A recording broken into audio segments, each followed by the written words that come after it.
Hello everyone, welcome back to my channel and today we are starting a new chapter election and representation। आज हम क्या पढ़ने वाले हैं? आज हम चैप्टर 3 पढ़ेंगे क्लास 11 का पॉलिटिकल साइंस। बुक का नाम है Indian constitution at work. So chapter 3 आज हम स्टार्ट करने वाले हैं, ठीक है। सो चैप्टर 3 जो है वो इलेक्शन और डेमोक्रेसी के बारे में है। सबसे पहला क्वेश्चन जो है, सबसे पहले हम इस चैप्टर की शुरुआत जो है वो क्वेश्चन के साथ करने वाले हैं। Can we have democracy without holding election? ठीक है, अगर मान लीजिए कोई एक कंट्री है और वो कंट्री जो है वो डेमोक्रेटिक कंट्री कहलाती है, अगर उसमें इलेक्शन ना हो तो क्या वो डेमोक्रेटिक कंट्री कहलाएगी? ठीक है, सबसे पहला क्वेश्चन ये है। और दूसरा क्वेश्चन ये है कि कोई ऐसी कंट्री जिसमें इलेक्शन हो रहा है बट वो डेमोक्रेटिक नहीं है, ठीक है, उसमें डेमोक्रेसी नहीं है। सो ये दो क्वेश्चन है हमारे सामने जिसके साथ हम चैप्टर जो है वो हम शुरू करने वाले हैं। सो सबसे पहले इन दोनों क्वेश्चन का जो आंसर है वो है नहीं, ठीक है। अगर किसी कंट्री में, अगर कोई कंट्री डेमोक्रेटिक कंट्री है तो उसमें जो इलेक्शन होगा वो भी डेमोक्रेटिक होगा, ठीक है। सो सबसे पहले डेमोक्रेसी जो है वो दो तरीके की डेमोक्रेसी होती है, डायरेक्ट डेमोक्रेसी और इनडायरेक्ट डेमोक्रेसी। सबसे पहले डेमोक्रेसी का मतलब होता है रूल बाय द पीपल, ठीक है, लोगों के द्वारा शासन। सो डेमोक्रेसी में, डायरेक्ट डेमोक्रेसी में क्या होता है कि लोग जो होते हैं वो डायरेक्ट पार्टिसिपेट करते हैं, डायरेक्ट गवर्न करते हैं गवर्नमेंट के जो अफेयर्स होते हैं, ठीक है, डे टू डे जो गवर्नमेंट के अफेयर्स होते हैं उसमें पार्टिसिपेट करते हैं और डिसीजन मेकिंग करते हैं। इसे कहते हैं डायरेक्ट डेमोक्रेसी, ठीक है। अब ये तो हो गया कुछ लोगों में, ठीक है, बट जिस देश में, जिस कंट्री में लाखों करोड़ों की संख्या में पॉपुलेशन रहती है, वहां पे इतनी ज्यादा पॉपुलेशन है तो सभी लोग डिसीजन मेकिंग में पार्टिसिपेट नहीं कर सकते। सो डेट्स वाई हम क्या करते हैं कि हम एक रिप्रेजेंटेटिव को भेज देते हैं पार्लियामेंट में या फिर लेजिस्लेचर में, और वहां से वो रिप्रेजेंटेटिव जो होता है वो गवर्नमेंट को रन करता है, ठीक है। काफी सारे रिप्रेजेंटेटिव होते हैं। सो हम यही पढ़ने वाले हैं। इंडिया में क्या होता है कि इनडायरेक्ट डेमोक्रेसी है, ठीक है, मतलब लोग वोट देते हैं और अपने रिप्रेजेंटेटिव्स को पार्लियामेंट में भेजते हैं और वहां से जो गवर्नमेंट है वो रन होती है, ठीक है, वहां से गवर्नमेंट चलाई जाती है। सो हमारे इंडिया में क्या होता है कि करोड़ों की संख्या में पॉपुलेशन है, ठीक है, तो लोग अपने रिप्रेजेंटेटिव को पार्लियामेंट में भेजते हैं और वहां से क्या होता है कि गवर्नमेंट फॉर्म होती है और आगे के बिजनेस जो होते हैं गवर्नमेंट के वो फंक्शन परफॉर्म किए जाते हैं, राइट। सो डायरेक्ट डेमोक्रेसी का एग्जांपल जो है वो देखने को मिलता है लोकल लेवल पे, ठीक है, जो गांव में जो इलेक्शन वगैरह होते हैं, ठीक है, प्रधान को चूज किया जाता है, लीडर को चूज किया जाता है वहां के मुद्दे को सॉल्व करने के लिए। और ऐसे ही एंशिएंट ग्रीस में होता था, ठीक है, एंशिएंट ग्रीस में वहां की संख्या जो है वो काफी कम थी तो डायरेक्ट डेमोक्रेसी वहां पे देखने को मिलती है। और इनडायरेक्ट डेमोक्रेसी में जैसे कि मैंने अभी बताया कि लोग के रिप्रेजेंटेटिव्स होते हैं। सो ये तो बात हो गई डेमोक्रेसी की, ठीक है। अब पहला पॉइंट जो है वो है इलेक्शन। इलेक्शन जो होता है वो भी डेमोक्रेटिक और नॉन डेमोक्रेटिक होता है, राइट। डेमोक्रेटिक इलेक्शन किसे कहते हैं? डेमोक्रेटिक इलेक्शन कहते हैं जहां पे लोगों के द्वारा वोट्स दिए गए हों, ठीक है, लोग पार्टिसिपेट करें डिसीजन मेकिंग में या फिर वोटिंग में, ठीक है, तो वो हो गया डेमोक्रेटिक इलेक्शन। अब नॉन डेमोक्रेटिक इलेक्शन क्या होता है? नॉन डेमोक्रेटिक इलेक्शन जो है उसका एग्जाम्पल हमें देखने को मिलता है चाइना, जहां पे वन पार्टी डोमिनेंस है, ठीक है। अब चाइना में क्या है कि वहां पे सिंगल पार्टी है, तो सिंगल पार्टी है और लोगों के पास जो है वो चॉइस नहीं है, ठीक है। मान लीजिए आपको रेस में दौड़ना है, ठीक है, अगर कोई कॉम्पिटिटर नहीं होगा तो आप किसके साथ कॉम्पिटिट करेंगे? नहीं करेंगे। अगर आप धीरे धीरे भी जाएंगे तो भी आप ही फर्स्ट आने वाले हैं। सो डेट्स व्हाई चाइना में क्या है, सिंगल पार्टी डोमिनेंस है, वहां पे कोई अदर पार्टी नहीं है, तो लोगों के पास चॉइस ही नहीं है कि वो किसको वोट दें, ठीक है, उनके पास बस एक ही पार्टी है, वो उन्हीं को वोट देते हैं। सो ये हो गया इनडायरेक्ट इलेक्शन। सो डेमोक्रेटिक वे में इलेक्शन करवाने के लिए जो डेमोक्रेटिक कंट्री होती है वहां पे कॉन्स्टिट्यूशन आता है जहां की कुछ सम बेसिक रूल्स दिए हुए हैं कि इलेक्शन कैसे कंडक्ट करवाया जाना चाहिए, ठीक है। अब उसमें बेसिक रूल्स क्या क्या है? फॉर एग्जाम्पल मान लीजिए कि वोट कौन देगा, ठीक है, वोट कौन देगा और इलेक्शन में कॉन्टेस्ट कौन करेगा, ठीक है, कंटेस्ट कौन करेगा इलेक्शन में, ये ऐसे ऐसे कुछ बेसिक रूल्स हैं। और इलेक्शन जो है उसके रिजल्ट्स कैसे आएंगे, कौन सा मेथड अप्लाई किया जाएगा, राइट। सो ये सम बेसिक रूल्स है जो कि एक डेमोक्रेटिक कॉन्स्टिट्यूशन में दिए गए होते हैं। सो ये हमने पहला पॉइंट जो है हमारे इलेक्शन एंड डेमोक्रेसी, ये हम पढ़ चुके हैं, right. So what is election and what is democracy, दोनों के दो टाइप होते हैं, इलेक्शन में डेमोक्रेटिक इलेक्शन और नॉन डेमोक्रेटिक इलेक्शन। डेमोक्रेसी में डायरेक्ट डेमोक्रेसी और indirect democracy, right. So second point जो आता है हमारा वो आता है इलेक्शन सिस्टम। अब आप सोच रहे होंगे कि इलेक्शन सिस्टम हमें पढ़ने की क्या जरूरत है, राइट। सो इलेक्शन सिस्टम हम इसीलिए पढ़ते हैं क्योंकि इलेक्शन की जो मेथड्स होते हैं वो काफी डिफरेंट होते हैं, ठीक है। वोट देने के बाद भी जो उसका रिजल्ट होता है वो काफी अलग होता है और काफी अलग वे में जो है उसका रिजल्ट निकाला जाता है। फॉर एग्जाम्पल अगर हम बात करें इलेक्शन सिस्टम की, first past the post system, इसमें क्या होता है कि 1984 में क्या हुआ था, हिस्टोरिक मूवमेंट, जहाँ पे कांग्रेस जो है वो 80% सीट के साथ वो जीत गई थी, ठीक है। 543 कॉन्स्टिट्यूंसी, 543 लोकसभा सीट में से कम 80% सीट जो है वो कांग्रेस की हुई थी। 415 सीटों पे जो कांग्रेस है वो 1984 में जीत गई थी। अगर हम उसके वोट की बात करें तो वोट की जो संख्या है वो सिर्फ 48% है, बट सीट की संख्या अगर हम देखें तो 415 है, ठीक है। तो first pass the post system में क्या होता है कि जितनी भी पार्टीज होती हैं जिसके साथ हम कॉम्पिटिट करते हैं इलेक्शन में, राइट, तो हमें मेजॉरिटी की जरूरत नहीं पड़ती कि हमें एक मेजॉरिटी लेवल जो है वो क्रॉस करना है, नहीं।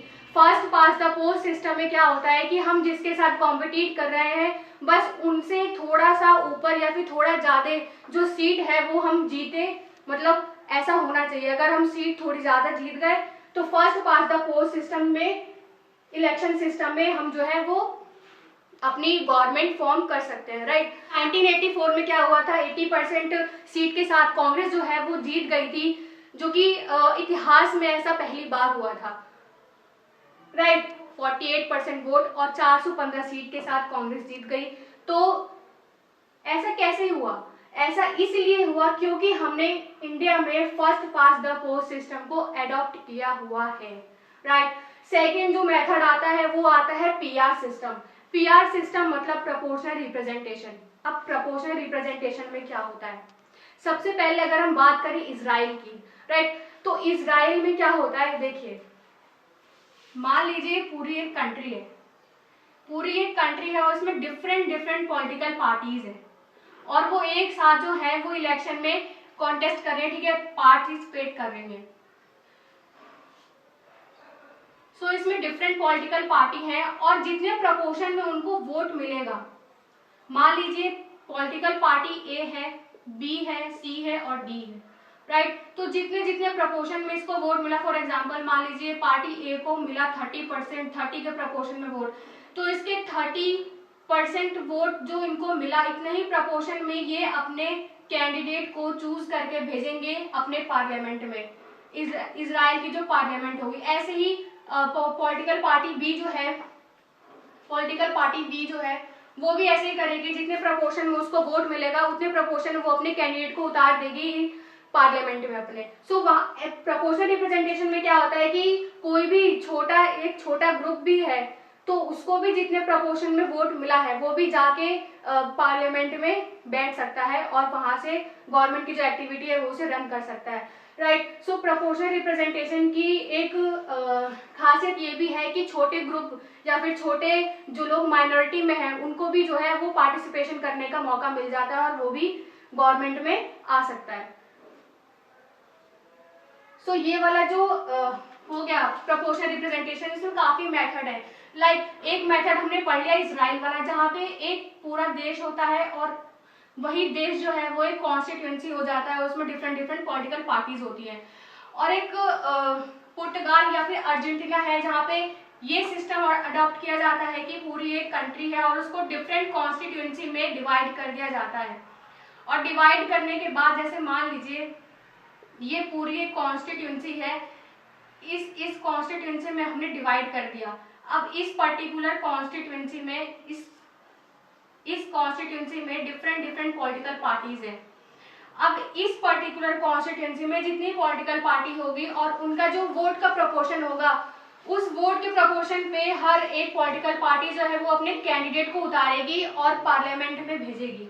राइट। तो ये दो सिस्टम हमने पढ़ लिया। एक सिस्टम इजराइल में जो लागू होता है, इजराइल और नीदरलैंड में, राइट। इजराइल और नीदरलैंड में हमने क्या देखा कि पूरा एक देश है, उसको वो पूरा एक कॉन्स्टिट्यूएंसी है, ठीक है, और वहां पे डिफरेंट पॉलिटिकल पार्टीज हैं, वो अपने जितने उनको वोट मिला होता है, जितने प्रपोर्शन है, वो उतने प्रपोर्शन में अपने कैंडिडेट को उतार के मतलब सिलेक्ट करके भेज देती है पार्लियामेंट में।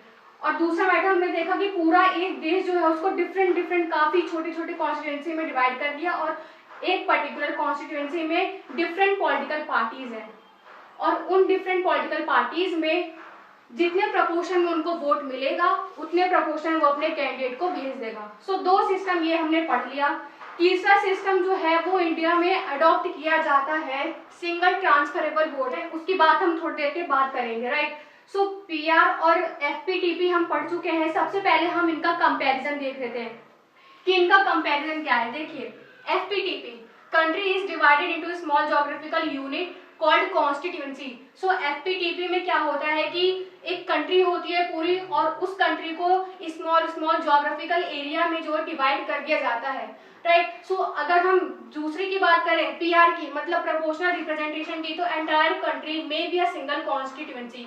तो पूरा एक देश जो है वो ही एक पर्टिकुलर कॉन्स्टिट्यूएंसी बना दिया जाता है इन पीआर सिस्टम। सेकेंड पॉइंट जो है, every constituency elect one representative, right. Every constituency elect one representative मतलब पूरे कंट्री में डिफरेंट, फॉर एग्जांपल इंडिया में अगर हम ले एग्जांपल, इंडिया में 543 कॉन्स्टिट्यूएंसी है। 543 कॉन्स्टिट्यूएंसी में पर्टिकुलर एक कॉन्स्टिट्यूएंसी में हर एक रिप्रेजेंटेटिव होता है, ठीक है, एक से ज्यादा रिप्रेजेंटेटिव नहीं होगा। और इसके साथ ही हम पीआर सिस्टम की बात करें तो मोर देन वन रिप्रेजेंटेटिव, तो एक रिप्रेजेंटेटिव से ज्यादा होता है पीआर सिस्टम में। थर्ड पॉइंट जो है, वोट फॉर कैंडिडेट, कैंडिडेट को वोट किया जाता है, बट प्रोपोर्शनल रिप्रेजेंटेशन में पार्टी को वोट किया जाता है, ठीक है। फोर्थ पॉइंट जो है, a party may get more seat than votes in the legislature. Example हम देख चुके हैं हिस्टोरिक मूवमेंट, जहां पे कांग्रेस जो है वो 80% सीट के साथ जीत गई थी, बट उसका जो वोट परसेंट है वो सिर्फ 48% था, राइट। सो 48% ही वोट था, और सीट जो है वो 415 जीत गई थी। तो फोर्थ पॉइंट हमारा यही कह रहा है कि a party may get more seat than vote in the legislature, right. और अगर हम बात करें पीआर सिस्टम की, every party get seat in the legislature in proportional to the percentage of vote. तो जितने परसेंटेज में वोट मिलेगा, जितने प्रोपोर्शन में वोट मिलेगा, उतने प्रोपोर्शन में लेजिस्लेचर में वहां का बंदा पॉलिटिकल पार्टी का बैठने वाला है। 5 पॉइंट जो है, 5 point, no need to prove majority. So FPTP system में हमें मेजोरिटी प्रूव करने की जरूरत नहीं पड़ती। जितने भी कॉन्टेक्ट हैं, जितने भी कॉम्पिटिटर हैं, बस उनसे थोड़ा ज्यादा सीट होना चाहिए, या फिर थोड़ी ज्यादा वोट जो है वो होना चाहिए। मेजोरिटी की जरूरत पड़ती है पीआर सिस्टम में, ठीक है। जिसकी मेजोरिटी होगी वो जो है वो गवर्नमेंट फॉर्म कर लेगा। मेजोरिटी वोट होने चाहिए पीआर सिस्टम में, राइट। 6 जो है एग्जांपल एफपीटीपी का, कि first pass the post system कहाँ फॉलो किया जाता है। So first pass the post system follow किया जाता है यूनाइटेड किंगडम में और इंडिया में। पीआर सिस्टम का एग्जांपल जो है वो इजराइल और नीदरलैंड है, राइट, जहाँ पे इजराइल में अभी आप लोगों को बता चुकी हूँ कि कैसे वहां पे इलेक्शन कंडक्ट किए जाते हैं, राइट। सो हम पढ़ चुके हैं अब तक 4 पॉइंट हम पढ़ चुके हैं कि what is election and democracy, right. इनके टाइप हम पढ़ चुके हैं इलेक्शन में, नॉन डेमोक्रेटिक इलेक्शन और डेमोक्रेटिक इलेक्शन। डेमोक्रेसी में डायरेक्ट डेमोक्रेसी और indirect democracy, right. Second point, election system हम पढ़ चुके हैं, पीआर सिस्टम को देख चुके हैं, इन दोनों में कंपैरिजन देख चुके हैं between FPTP and PR. Now अब देखते हैं कि इंडिया में एफपीटीपी के सिस्टम को क्यों अडॉप्ट किया गया, राइट। सो इंडिया में एफपीटीपी के सिस्टम को क्यों अडॉप्ट किया गया, इसके काफी सारे रीजन है। देखिए, प्रोपोर्शनल रिप्रेजेंटेशन जो है वो उस टाइम पे, जिस टाइम पे हम लोगों को आजादी मिली थी, इंडिपेंडेंस मिला था, उस टाइम पे लोग जो है इतने ज्यादा पढ़े लिखे नहीं थे। सो उनको ये वाला सिस्टम जो है समझने में दिक्कत आती, ठीक है। तो इसीलिए हमने एफपीटीपी को फॉलो किया, हमने एफपीटीपी को अडॉप्ट किया। और इसके अलावा काफी सारे रीजन है, ठीक है। सबसे पहले रीजन जो है हम देखें एफपीटीपी का। सो एफपीटीपी जो है एक स्टेबल गवर्नमेंट को फॉर्म करती है। कैसे करती है, देखिए, एफपीटीपी में क्या होता है कि इसमें जो भी पार्टी जीतती है, राइट, जो भी पार्टी जीतती है उनका जो उनकी जो आइडियोलॉजी होती है, उनकी जो थिंकिंग होती है, सोचने का तरीका होता है, वो काफी मैच करता है। तो इससे क्या होगा कि पार्लियामेंट में कोई भी अगर कोई भी रूल लाना चाहे तो उसे हम ला सकते हैं मेजोरिटी को प्रूव करके। सो मेजोरिटी को प्रूव करने के लिए हमें एफपीटीपी की जरूरत पड़ती है, ठीक है। अगर मेजोरिटी हम प्रूव नहीं कर पाएंगे, कैसे? अगर देखिए पीआर सिस्टम अगर हम ले आ देते हैं, ठीक है, प्रपोर्शन रिप्रेजेंटेशन, तो इसमें हर सोसाइटी को, हर ग्रुप को रिप्रेजेंटेशन मिल जाता, तो उनके सोचने का तरीका, उनके आइडियोलॉजी और उनके मतलब काफी जो मत है, थिंकिंग है, काफी डिफरेंट होती है। तो एक मत पे वो लोग सब लोग इकट्ठे नहीं हो पाते, तो इससे वो रूल को लाने में दिक्कत हो सकती थी। बट एफपीटीपी के केस में ऐसा नहीं है। सो मेजोरिटी को प्रूव करने के लिए हम एफपीटीपी को अडॉप्ट किया हमने उस टाइम पे, और ये एक स्टेबल गवर्नमेंट को इंश्योर करती है एफपीटीपी सिस्टम, राइट। सो एफपीटीपी में क्या हुआ, 1989 के बाद जो है वो कोएलिशन गवर्नमेंट आने लगी, ठीक है, पार्टी। जो कोएलिशन गवर्नमेंट क्या होता है, छोटी छोटी पॉलिटिकल पार्टीज भी जो है वो एकजुट हो जाती हैं और पॉलिटिकल पार्टी बड़ा फॉर्म कर लेती है, ठीक है, तो बड़ी पार्टी में तब्दील हो जाती है। तो छोटी छोटी पॉलिटिकल पार्टी जो है इससे कॉम्पिटिट करने लगी, ठीक है, वो भी कॉम्पिटिट करने लगी। सो इससे क्या हुआ कि छोटे छोटे ग्रुप को भी पार्टिसिपेट करने का मौका मिला, जो कि इन केस ऑफ इंडिया बहुत जरूरी था, क्योंकि हमारी कंट्री जो है वो डाइवर्सिटी है, काफी अलग अलग तरीके के लोग रहते हैं, तो उनका रिप्रेजेंटेशन भी काफी जरूरी हो गया था, राइट। तो हमने क्यों अडॉप्ट किया एफपीटीपी सिस्टम, ये हम देख चुके हैं। नेक्स्ट आता है हमारा पॉइंट जो है वो है रिजर्वेशन इन कॉन्स्टिट्यूएंसी। सो रिजर्वेशन कॉन्स्टिट्यूएंसी, इसके बाद का ही नेक्स्ट पॉइंट है हमारा रिजर्वेशन इन कॉन्स्टिट्यूएंसी।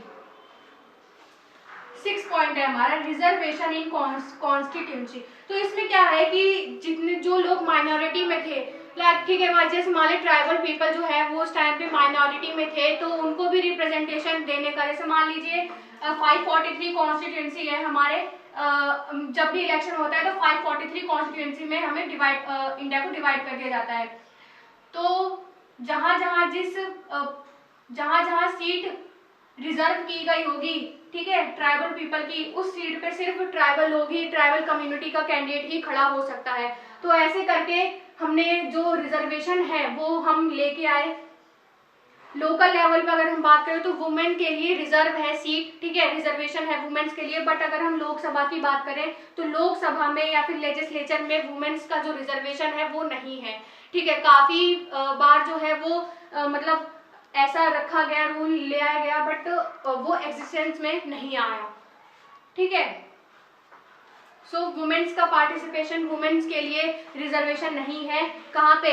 लोकसभा में और लेजिस्लेचर में, ठीक है। तो हम 6 पॉइंट जो है हमारा वो रिजर्वेशन इन कॉन्स्टिट्यूएंसी है, तो इसकी बात भी हम कर चुके हैं। अब डीलिमिटेशन कमीशन आता है इसमें। डीलिमिटेशन कमीशन में क्या है, डीलिमिटेशन कमीशन का काम क्या होता है? बाउंड्री को एग्जामिन करना, राइट।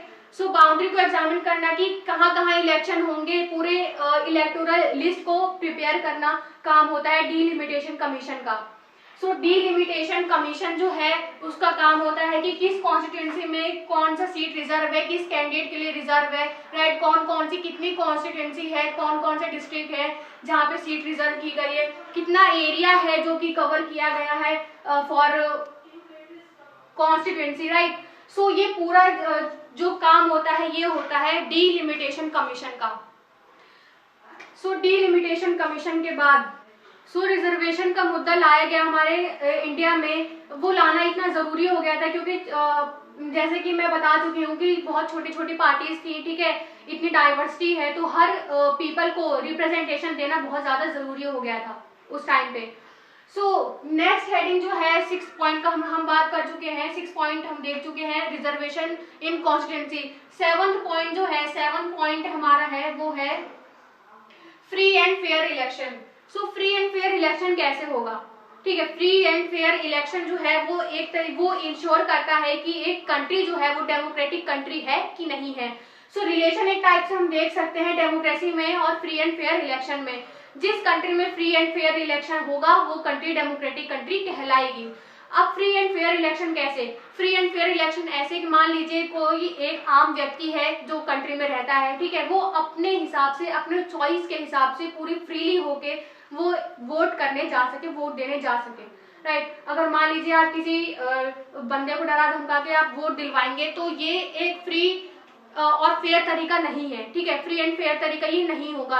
अगर वो अपने अपने हिसाब से, अपने खुद के चॉइस के हिसाब से वो अगर वोट देने जा रहा है तो वो फ्री एंड फेयर इलेक्शन होगा। इसके साथ इसमें और भी पॉइंट है, जैसे फ्री एंड फेयर इलेक्शन कैसे होगा, कोई भी धांधली ना करना, ठीक है, वोटिंग में कोई भी धांधली ना करना, उसको ऐड करने में या फिर कोई उसके रिजल्ट में किसी भी तरीके की प्रॉब्लम ना आना, ठीक है।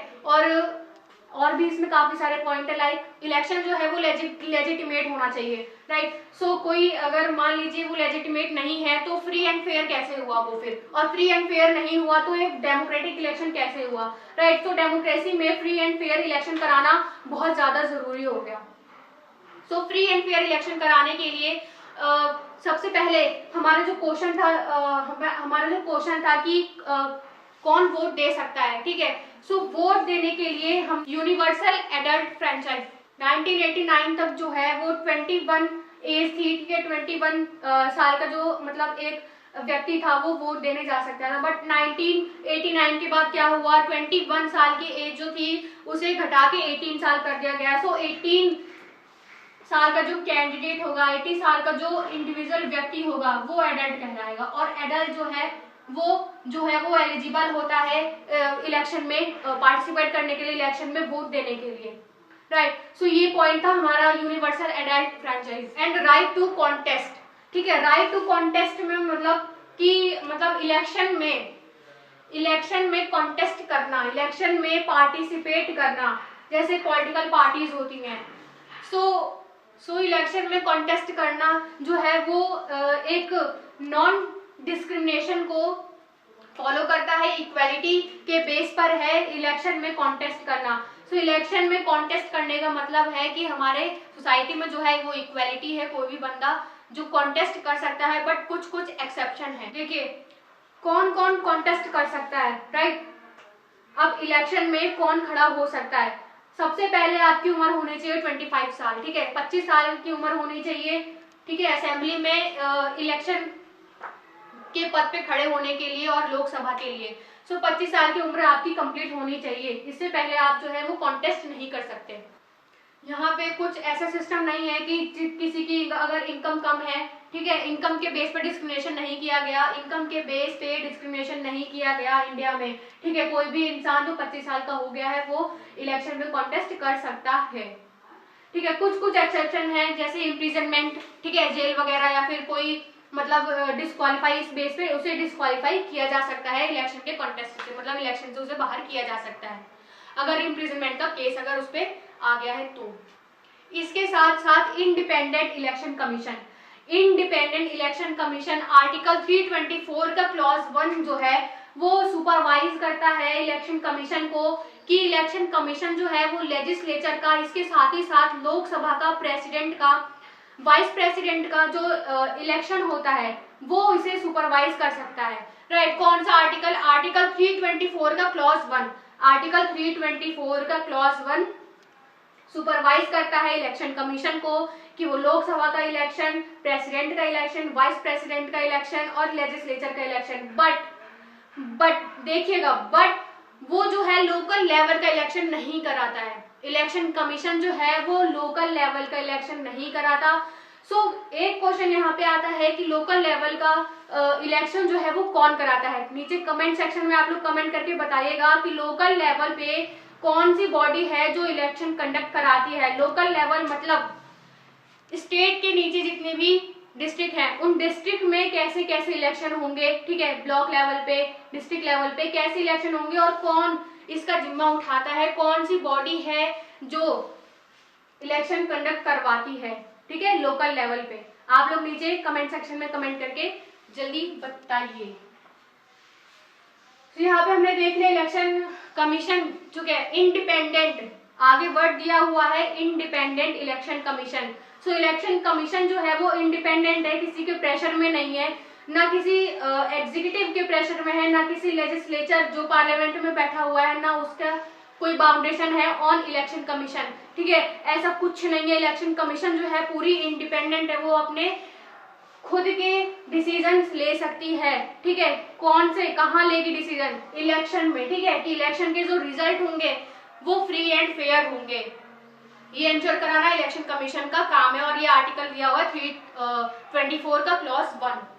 सो इलेक्शन कमीशन के साथ जो है चीफ इलेक्टोरल ऑफिसर होता है, जहां जो उनकी हर एक स्टेट में जो इलेक्शन कमीशन की हेल्प करता है, ठीक है। अगर किसी स्टेट असेंबली में इलेक्शन है तो चीफ इलेक्टोरल कमीशन जो है वो उसकी हेल्प करता है। तो इलेक्शन कमीशन जो है वो मल्टी मेंबर बॉडी भी हो सकती है और सिंगल मेंबर बॉडी भी हो सकती है, ठीक है। मल्टी मेंबर बॉडी देखिए 1989 के बाद क्या हुआ था कि इससे पहले 1989 से पहले जो है इलेक्शन कमीशन वो सिंगल बॉडी थी।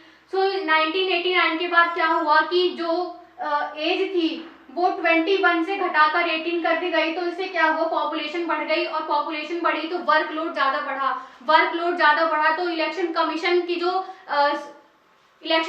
जो संख्या थी उसे बढ़ा दिया गया। सो बढ़ा दिया गया तो ये मल्टी मेंबर बॉडी हो गई, और जब इलेक्शन खत्म हो जाता है तो इसकी संख्या को कम कर दिया जाता है। सो इलेक्शन कमीशन जो है वो सिंगल मेंबर बॉडी भी हो सकती है और मल्टी मेंबर बॉडी भी हो सकती है। Constitution ensure security of tenure, ठीक है। अब देखिए सिक्योरिटी ऑफ टेन्योर क्या होता है। सिक्योरिटी ऑफ टेन्योर का मतलब है, देखिए जो इलेक्शन कमीशन होते हैं वो अपॉइंट किए जाते हैं प्रेसिडेंट के द्वारा।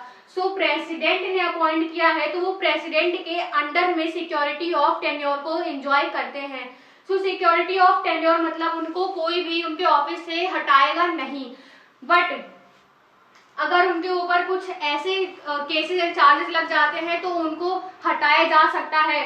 बट उनके वो जो है इलेक्शन कमीशन जो है वो सिक्योरिटी ऑफ टेन्योर को एंजॉय करते हैं under office of president. Chief election commission जो है वो 6 साल के लिए अपॉइंट किए जाते हैं और 65 साल तक और वो रह सकते हैं, ठीक है। 65 साल के बाद जो है उनको उनके सीट से हटा दिया जाता है।